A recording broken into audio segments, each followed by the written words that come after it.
Olá! O Sesc Maranhão, através do Programa Cultura, desenvolve várias ações em suas diversas atividades.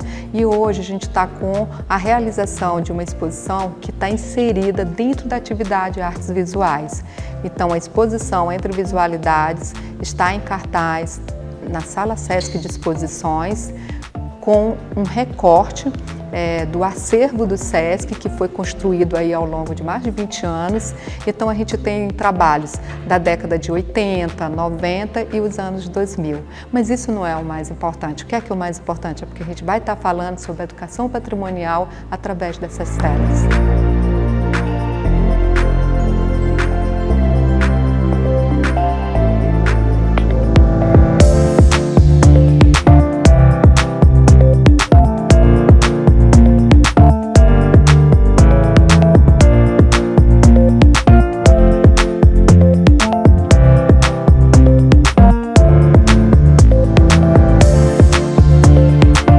O Sesc Maranhão, ao longo de mais de 20 anos, ele vem construindo um acervo.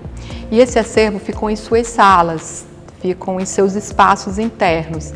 Então, quando uma instituição ela traz na sua sensibilidade de fazer exposições abertas ao público com o acervo interno, isso é dar acesso, isso é transformar esse acervo não só restrito a poucas pessoas, mas a muitos. Então, a gente está com essa exposição, com esse acervo que tem sido construído ao longo de muitos anos. Esse acervo ele é de grande importância para a história das artes visuais no Maranhão. Então, eu posso assim dizer que você faz uma itinerância informativa e histórica através do acervo do Sesc. Então, essa exposição Entre Visualidades, que já está nessa sua segunda edição, porque a primeira nós acabamos trazendo a proposta de abordar sobre os elementos da linguagem visual. E nessa segunda proposta a gente quer falar sobre educação patrimonial. Então, eu acredito que é uma oportunidade assim única para as pessoas virem visitar a exposição e também assistir o vídeo, porque a gente vai estar com a exposição também disponibilizada neste vídeo aqui.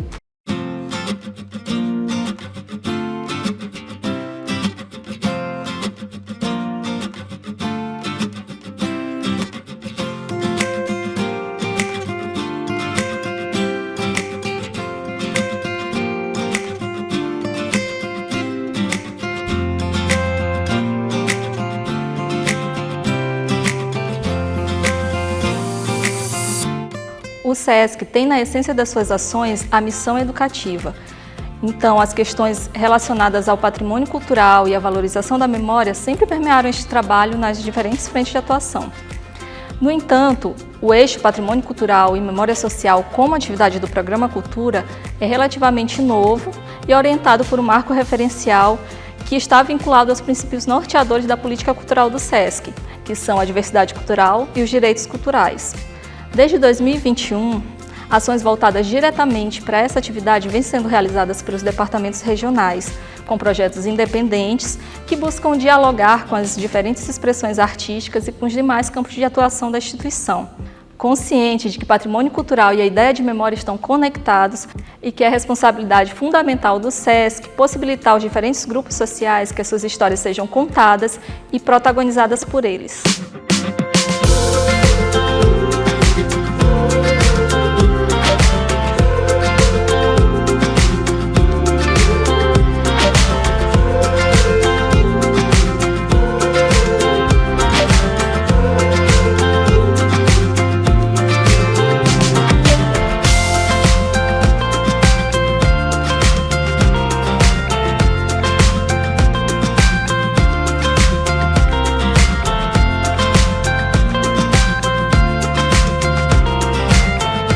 A educação patrimonial, ela configura-se como um processo educativo que tem como objeto de investigação e de estudo o vasto patrimônio cultural brasileiro, seja ele de natureza material, e aí a gente tem os monumentos, as edificações, os acervos de museu, como os bens de natureza imaterial, os saberes, as festas, as celebrações.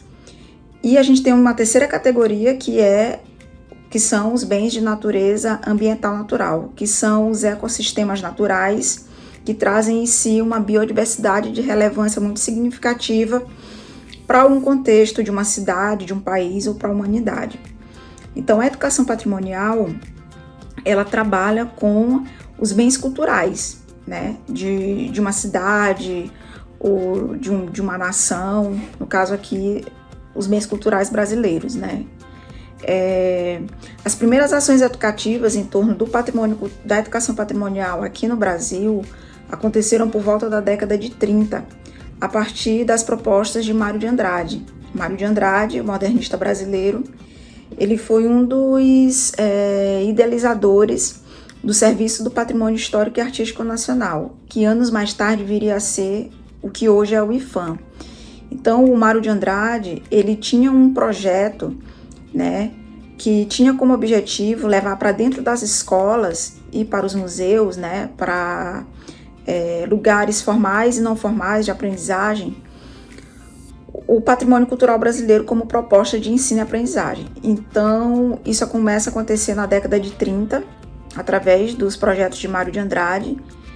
E aí, lá na década de 30, tem-se o projeto Interação, que tinha esse objetivo, né, de trabalhar educação, patrimônio cultural e escola. Não apenas escola, mas contextos não formais também.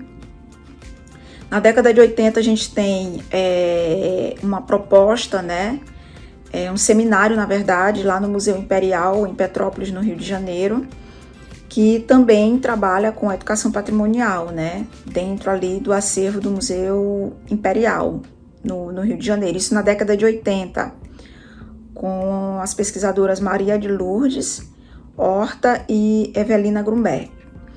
E, atualmente, se pensa muito a educação patrimonial como um processo onde não apenas os bens culturais sejam protagonistas, mas também os seus cidadãos, pensando muito a educação patrimonial como um campo dinâmico e vivo, né?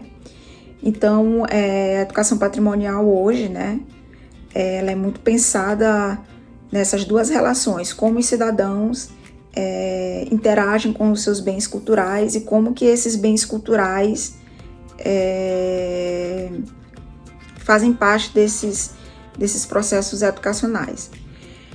Trazendo para o contexto de São Luís, né, que é uma cidade que tem um patrimônio cultural muito amplo, rico e diversificado, tanto de natureza material e imaterial, pensar propostas tendo como norte a educação patrimonial é de extrema relevância, né? Tendo em vista que um dos objetivos da educação patrimonial é pensar a preservação dos nossos bens culturais, né? Bens culturais esses que, infelizmente, carecem muito, né, de cuidados e de preservação em vários sentidos. Então, ações educativas, né, que promovam propostas metodológicas, elaboração de material didático, tendo como objeto o patrimônio cultural de São Luís e, de uma forma mais abrangente, do Maranhão, é muito significativa, né, para a preservação e manutenção dos nossos bens culturais aí para as futuras gerações e pensar também esse patrimônio como algo a ser preservado e valorizado.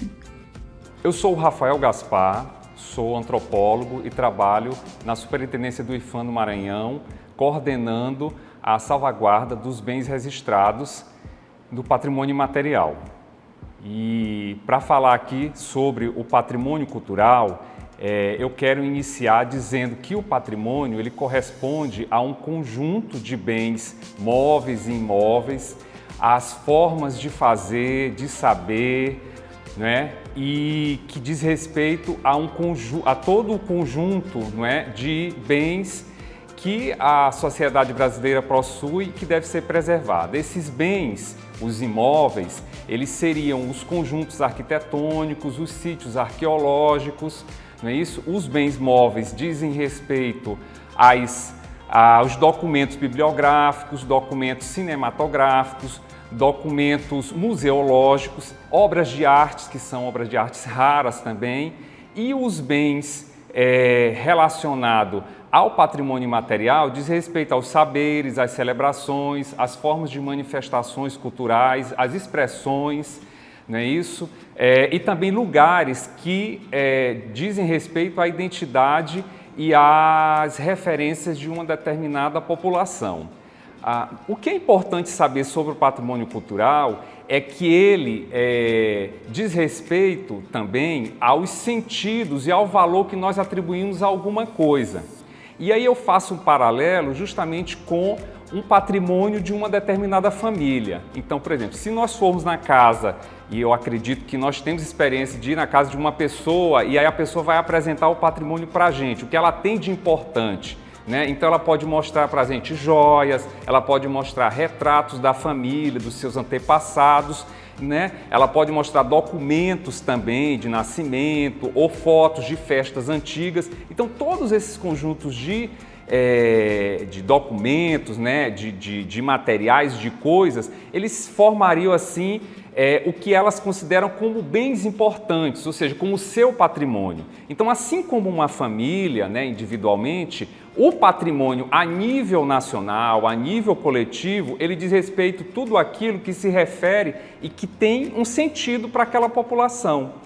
Então, um exemplo, nós que moramos aqui no Maranhão, em São Luís, na capital, nós temos uma área histórica muito rica, muito bonita, formada de casarões, onde nós encontramos manifestações culturais como o tambor de crioula e o bumba meu boi. Então, essas manifestações, esses conjuntos arquitetônicos, eles seriam os bens nossos, de todas as pessoas. Ou seja, são bens que dizem respeito aos nossos antepassados, que falam sobre a nossa memória, que dizem respeito aos registros antigos. Então, esses bens, eles seriam assim bens importantes que devem ser preservados, assim como as joias de uma família, assim como as fotos de um aniversário, de uma festa com os avós e os antepassados, os parentes antigos. Então, esses bens também seriam, eles devem ser preservados. Então, são bens que dizem respeito a toda uma coletividade e têm um sentido para toda a população. Então, como eu disse, nós temos vários tipos de bens que se tornam patrimônio. E para se tornar patrimônio, o IPHAN ele tem as suas leis e ele desenvolve um trabalho que é um trabalho de identificação, de reconhecimento desses bens, para que eles possam assim ser patrimonializados. Nós temos os bens materiais, que são os conjuntos arquitetônicos, como eu falei, os monumentos, são os sítios arqueológicos, que eles são tombados, ou seja, é através do tombamento que esses bens se tornam patrimônio. Nós temos os bens imateriais, que são os modos de fazer, as criações humanas, os lugares de referência, as manifestações culturais, que eles são registrados e por meio do registro eles são patrimonializados e se tornam patrimônio cultural. E também nós temos os bens móveis da antiga rede ferroviária brasileira, que são os bens valorados. Então, através da valoração, esses bens eles são patrimonializados e se tornam patrimônio do Brasil. Então, todos esses bens, ou seja, eles juntos formam,